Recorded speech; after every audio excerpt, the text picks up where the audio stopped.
Okay, good evening. Welcome to this regular scheduled business meeting of the Summersville City Council on this 8th day of September 2025. I'd like to welcome all of our guests this evening, and it's awesome to see all the purple, and we'll get to that shortly. The first item on tonight's agenda is consideration of the council minutes of the meeting we held on August 25th of 2025. Move to approve and waive the reading. Second. Council, we have a first and a second. The motion was to waive the reading. Are there any amendments or changes to the minutes as they were presented in your packet? Hearing none, all those in favor signify by saying aye. Aye. Opposed, same sign. Motion so carries. Did anybody sign up for public comment? No public comment. Okay. The next item on the agenda is a resignation letter from Tom Toller from the Summersville Building Commission. Council, that was included in your packet. I'd like to read it. To whom it may concern, it is with regret that I am writing to inform you of my decision to resign from my position on the Summersville Building Commission effective immediately. It has been a pleasure being a part of the Summersville Building Commission. I am so proud of all we have accomplished in the past years, and I have no doubt the Commission will continue these successes in the future. Best regards, Tom Toller. I'll entertain a motion. So moved. We have a first and a second. Thing I'd like to say before we vote is Tom's an incredible man. He served the city well on the building commission for many, many years. We thank him for his years of service, but it's not just about his years of service on the building commission. Tom Toller's a fine man, and he's done a lot for this community, and he continues to do for this community, and we're grateful and blessed to have him in our community. So with that said, all those in favor signify by saying aye. Aye. Opposed, same sign. Motion so carries. Next on the agenda is I recommend for appointment of the Building Commission a term of Tom's. So I want to appoint John Shelton to the Summersville Building Commission to fill the unexpired term of Tom Toller, which expires May 1st of 2029. Entertain a motion? So moved. We got a first and a I'll second second. Okay. We got a first and a second. Council, is there any questions or any Does he comment? live in the town? He does. Yes. Yep, he lives Power plant. power plant. Yep. Okay, any other questions? Hearing none, all those in favor signify by saying aye. Aye. Opposed, same sign. Motion so carries. We want to thank John for willing to step up and take this important role, and this is a big important role as we move into the future with the city as the 128-acre recreational park is being handled through the Building Commission. So they'll do the financing and see to it that the rec park gets built. The next item on the agenda, and that's what all the happy faces are here about tonight, we're welcoming them with our arms wide open. Glad to have you here tonight. It's always awesome when we do a proclamation for somebody and they show up to represent it. So I thank you all for being here. So let's move to the proclamation. Whereas National Recovery Month, observed each September, raises awareness of mental health and substance use disorder, while celebrating the strength and perseverance of those in recovery. Whereas the color purple symbolizes the ongoing fight against opioid abuse in communities across the nation, involving individuals, families, healthcare providers, and law enforcement. Whereas the Summersville Go Purple movement, founded and in partnership with the Hope Dealer Project, was created to raise awareness and to support, inspire, and empower those recovering from substance use disorder. Whereas this campaign highlights the importance of prevention, treatment, recovery, resources, and the vital role of local agencies in combating this epidemic. Whereas Summersville Goes Purple encourages open dialogue about the dangers of substance misuse and urges the community to take a stand.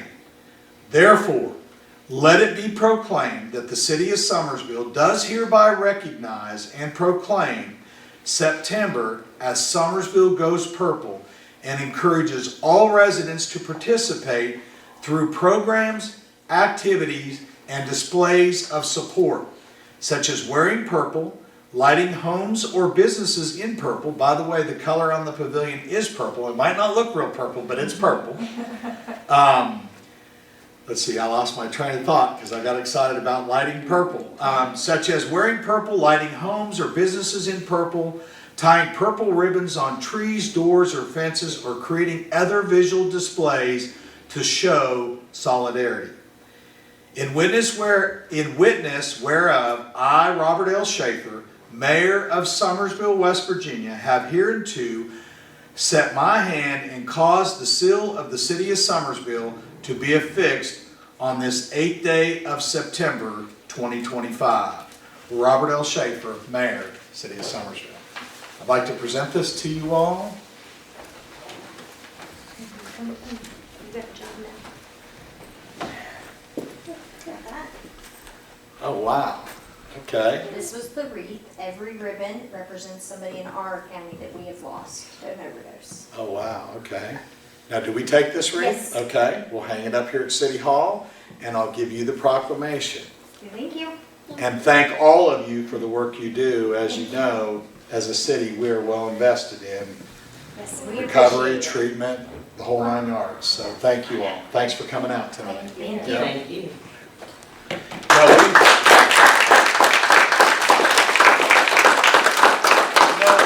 we've actually been partnered with the Nick from the inception, and we are an investment department. This body right here just gave a grant to Nick, and we believe in your programs, and we believe that it's not any one person or organization's issue, it's all of ours. So as a city, we're invested in all the work you all do, and thank you for coming out, and more important, thanks for the work you do. Yeah, Thank you for your support. Yep. Yes. And we'll certainly display this well here at the city. Thank you all.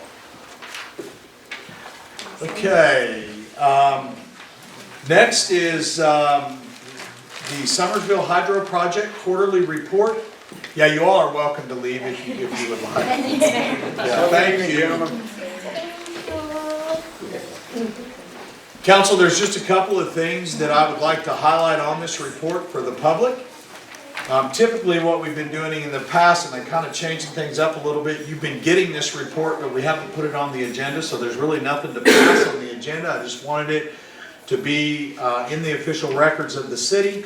As you see, our quarterly payment that was royalty payments from July 1st of 2025 to August 31st of 2025. The total payment was $309,876. Of course, we split that on a $51.49 with our partner. So we did receive the $158,037. Royalty payments since operation began in July of 2001 is $756,680. I thought I was going to win the lottery this weekend, so I was working on billions. Anyway, $21,756,680. So anyway, this is the quarterly report from NOAA, which is required as part of our agent agreement. So that's just a document to receive. Recorder's report? No reports. No report. Mayor's report. The first thing I'd like to do, and I'm proud to do, is highlight another successful, the 55th annual Nicholas County Potato Festival. I can't say enough about the commitment of all the folks in this county that participate in the committees, the various committees, the work they do. The committees start meeting about February of every year, and if you think about it, they're meeting in February, and the Potato Festival doesn't go off until September. And it's, you know, obviously there's a lot of hard work and a lot of commitment and dedication because for the most part, the entire festival goes off flawless. I mean, it's just everybody does their job. I would like to key in on one person, and no one person makes it happen, but one person behind the scenes has to make it happen. And my executive assistant, Marianne Taylor, has been involved with the Potato Festival. As a matter of fact, been the chairwoman for many, many years. I think she's got 15 plus years in the Potato Festival. And she single-handedly chairs the festival and is the master behind the scenes, because the committees do a great job with all their work, but somebody's got to be organized to get them everything they need to do their work, and the person is Mary Ann Taylor. So Mary Ann, I can't tell you enough. Thank you, thank you, thank you. Thank you. I get to see firsthand what you do, and it's incredible. And I also too want to do that for the entire committee, because they all do great work for the city of Summersville. So thank you, Mary Ann, for everything you do. And then I'm going to go ahead and announce it. We have struggled for a long time and put it out and put it out and put it out for somebody to step up and take over the festival, which is a huge responsibility and lift. Making sure, of course, Mary Ann's got a book that's this thick that she's going to pass on. But I'd like to tell you that your 2026 Potato Festival chairwoman is in the room. And that's going to be Annabeth Anderson.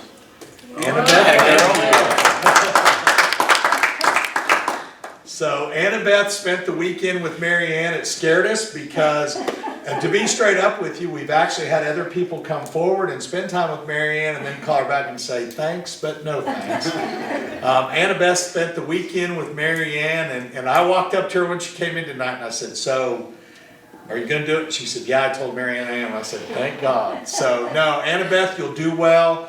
I've been with you in meetings. Your organizational skills will fit the position well. And we wish you nothing but the best for the 2026 Potato Festival, which will be the 56th year. So, good luck, Annabeth. Okay, the other thing I want to highlight, throughout the weekend, I had constant people come up to me from the neighboring communities that are so good to support our festival. I had people, all these things I'm going to name, people from those communities come and participated in our festival. So I just want to highlight their festivals that are this month too. So this weekend, actually starting tomorrow, the Craigsville Fall Festival kicks off. Exciting for them, it's their 50th year. And they've got all the festival activities that we've got. They've got shows and a parade and pageants and live music and much, much more. So it kicks off tomorrow and it runs through the 14th. Of course, Saturday's their big day too, with their parade and car show and all the specialty things that happen in a festival. So we encourage everybody to support the Craigsville Fall Festival. A couple years back, they added to the Fall Festival, but this is separate from it's the same time, but a separate deal, and it's the Mountain State Giant Growers. As a matter of fact, we also support this festival as a city, and it's Wild and Wonderful Way Off, and people from all over the state bring those huge pumpkins that they grow, and they actually have the Way Off, the state Way Off, the Mountain State Giant Growers Way Off, in the Foodland parking lot Saturday at the Craigsville Fall Festival. So I encourage people to go by and check out the pumpkins and be there at the right time, and you'll actually get to see the Way Off. Then the next festival is the 34th annual Kirkwood Winery Wine and Music Fest. And this is Frankie and Elizabeth Dix. I encourage everybody to buy tickets and attend this festival. Frankie and Elizabeth are partners with the city through and through. It's not just about our festival. They are at the table all the time for the best of this community. So I encourage people, they've got another incredible lineup of entertainment, and they too have all the vendors and the crafters, and they've got a lot going on at their festival as well. And so along with, I think they've got they do have a 5K run. Yes, they got a 5K race that takes place early Saturday morning. So I encourage everybody, their festival, September 19th and 20th. And I encourage, on Friday it's from 3 to 10. On Saturday it's from 11 to 10. Great festival, a lot of fun, been to it many years. Please think about supporting Frank and Elizabeth Dix in their 34th annual Kirkwood Winery Wine and Music Fest. And then the other thing I would like to highlight that runs kind of simultaneously with their festival is 2025 Gully Fest at the Nicholas County Veterans Memorial Park. And they're asking you to come out and join them for a weekend of great paddling and celebrate the whitewater community. I want you to know that everybody is invited out to the park, and you don't have to be Whitewaters. They've got a lot of activities going on. Music, of course, their vendors primarily focus in the whitewater rafting business, but they've got food vendors and a lot of stuff going on out there as well. And that runs September 18th through the 21st. And I also put the community on alert that you will see an overwhelming number of people in town for Gully Fest. Because they all come to do the whitewater rafting down the gully. So we encourage everybody to take part in those festivals. As they support ours, we would love to support them. And we do support them as a city, by the way, as sponsors. That concludes the mayor's report. Are there any council reports? Okay, council, I entertain a motion to move into executive session. So moved. And it's for the purpose of legal, personal, and deliberative matters, and it's under West Virginia Code 6-9A-4B. So moved. Second. First and a second, all those in favor signify by saying aye. Aye. We'll give the chambers just a few minutes to clear out.